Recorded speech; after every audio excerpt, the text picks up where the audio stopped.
What is good, people? Welcome back to another video on 8 Count. In today's video, we're going to be taking a look at the UFC Fight Night co-main and main event, which goes down this Saturday night. It's Friday as I'm recording it, so it's a bit of a late upload. That's my bad.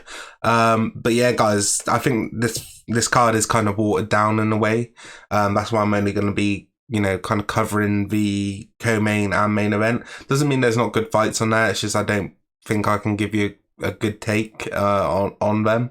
But yeah, there are some intriguing fights on the prelims as well, so be sure to check those out. As always, guys, if you do enjoy the video, please leave a like, comment down below, let me know who you think is going to win the co-main and main event. I do have a video coming out later on in which I'm going to be giving you my reaction and, just start a bit of a discussion over the ESBC roundtable, which is a boxing game, which is coming out very soon. So be sure to check that out if it's something you might be interested in. And let's get straight into it, guys. I think, I'm going to start with the co-main event, Dan Ige against Ivalev. I think this fight's a really cracking fight. And for me, it shits all over the main event. I think this fight's going to be intriguing from start to finish. And we're going to start off with Dan Ige. For me, he's a guy who's a bit disrespected. I think his record in UFC kind of shows that whenever a fighter isn't of the elite level, you're going to lose to Dan Ige because, the guy's got really nice striking. He's got good power and, he's not going to let you rest on your laurels. But for me, I'm going to pick Ivalev in this fight. I just think that Ivalev, he's just something different, man. The man's from Russia.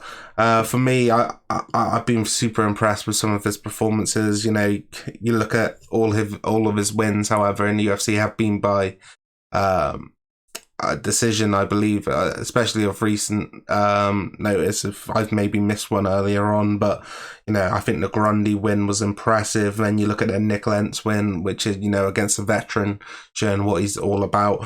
And then the Mean Hakeem Dawodu fight, which I consider Hakeem a really good striker, and I thought that Ivalev did decent work on the feet at times as well. But I think his main strength in his game is his wrestling. He doesn't have that sort of wrestling style where he's going to smother you like, Hamzat or Khabib. But I think his control on the ground is good, and he can do effective work from there. But like I said, in all of his UFC fights, which I have seen anyway, he has gone the distance, and I think that's something which is going to have to change if he wants to make himself a name so he can push for success in the future. And it's only going to get harder now as well because he's only going to be facing, the top of the division, especially if he can go through Ige in the way I think he can. For me, though, I think Ivalev's got to do a couple of certain things. I think he's got to be careful on the feet for one because if he's not, Ige's going to have his way with him. But more importantly for me, I think he's got to set his takedowns up with strikes. I think if he's going to go in blind, it could, cause real big problems for him. Just because of the sort of athleticism of Ige. And, for me, I think Ivalev's a fighter who I'm not too sure what his ceiling is. Every time I've watched him, I've been impressed, but it's one of those where I'm not sure if he's going to be one of these guys who falls short of winning a title in the UFC. I do think he has certain attributes which could be considered, extremely good for the division and give a lot of people trouble. But I think when you look at the top of the division, I'm not sure how he would match up against those guys. I think he'd be in trouble at this moment in time. But he's still got time to develop, and I'm interested to see what he can get done in this fight. We're going to move on to the main event, guys. As I said, it's going to be a bit of a short video just because of how watered down these cards have kind of got. There are some good fights in it. You look at Ody Osborne, Alonzo Menafield, and, I think even on the prelims, you've got Felice Herrig against Karolina Kovacevic. Some decent fights. You look at Johnny Munoz, Tony Gravely, Jeffrey Molina, Aaron Blanchfield. But they're just not standing off the page to me. But we're going to go into this main event, guys. I think it's it is an intriguing one, man. You look at both of these guys. Volkov recently coming off the defeat to Tom Aspinall, in which was a fight which was kind of close going into it, and people, I think, were backing Tom Aspinall, especially here in the UK, just because we know what sort of a talent he is. But I think you look at the overall picture and people are like, Volkov's going to be a hard test for him, and Aspinall went through him like butter with a hot knife. It was something super impressive, but I think on the other hand, it would have been super frustrating for Alexander Volkov, who never really got started in the fight. And I think, coming into the fight, he had his own troubles. Obviously, with the Russian-Ukraine conflict, I think he struggled to get into the country at the time. But it is going to be an interesting one for me. I think you look at Jairzinho, Biggie Boy, Rozenstruik, and I think you can compare these guys quite easily. I think you can look at their records and kind of look at them and go, when they face the elite of the division, they have lost. And, sometimes I think you're going to have fighters like this in the UFC who just can't get over the hump. And I honestly don't really see any of these guys in the future kind of fighting in that sort of title picture. And, I think you could look at Volkov potentially one day. I think there's something about him which makes him marketable, and I think gives him this sort of this kind of push, I guess. But for me, I think he is the better fighter of the two here. I think Biggie Boy is too far. I think he's too flat-footed for one.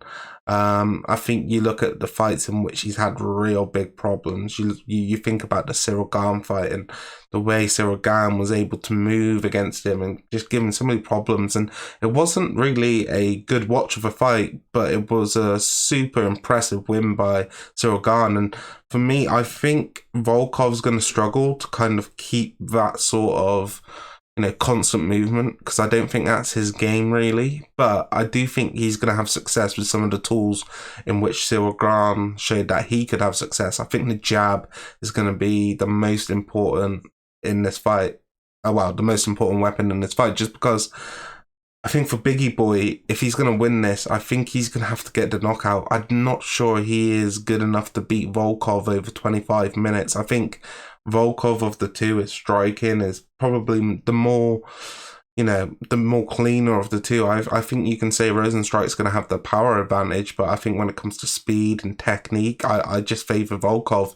I think, like I said, the jab is going to be really important, and I think it's going to be hard for Rozenstruik to really gauge the range. And I think it is possible that Rozenstruik could land with a big punch and potentially finish Volkov, but I think with the distance which Volkov might be able to keep in this fight, it's going to be interesting. I actually think Volkov's going to be the one on the front foot, kind of similar to the Gane fight where he was kind of backing up Rozenstruik but still keeping his distance really well. For me, I think this fight goes to a decision just like the last one. I think Evelev wins by a unanimous decision. A pretty clear one as well against Ige. I think his wrestling is just going to be too good. And in this fight, I just think Volkov's probably going to nick it 4-1. I just think he's on the... I don't know. It's something about Biggie Boy, man. Jairzinho Rozenstruik in the UFC. I think he came in with a lot of hype, especially after the Overeem fight. But I just don't really think he's been able to back it up. When you look at his results, he's kind of had some decent wins, I guess you could say. But he's had some wins which just failed to, some losses which, just aren't, he just didn't really show up, and he doesn't look like he's going to be able to even potentially cause a problem for his opponents. I mean, the wins he does have, against Sakai and Gino Dos Santos was a good one. The Overeem one last minute, but people forget, that was an older Overeem and he was having his way kind of with Rozenstruik. The Ngannou loss was devastating, and the Gane one, I think, was even more devastating in the fact that Gane just had his way for the whole 25 minutes. Since then, the defeat to Curtis Blades, disappointing, man. I don't look at these guys and think, obviously they're extremely good fighters, and that's why they're in the UFC and they're in the rankings in the heavyweight division. But I just don't think they're on the elite level of some of these other guys. And I think now the game is probably starting to pass them by. I think if you look at Tom Aspinall, he is really the prototype for the new sort of heavyweight in mixed martial arts. Someone who can move, someone who can strike, grapple, do it all. And I think you're looking at some fighters now who are just kind of being left in the dust. And I think it's probably these two.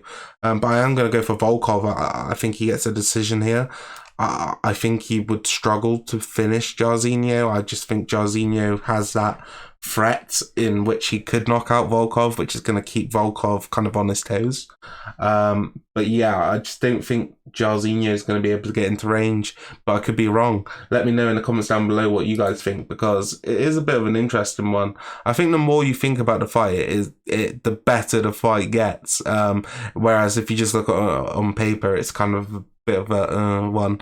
But yeah, guys, like I said, I've got a video coming out later on. I'm going to be giving you my sort of reaction to the ESBC roundtable discussion for the Esports Boxing Club game, which should be coming out in the near future. You know, I'm a big gaming fan as well, guys, and you know, if that's something you might be interested in, be sure to subscribe to the channel so you don't miss any of the upcoming content.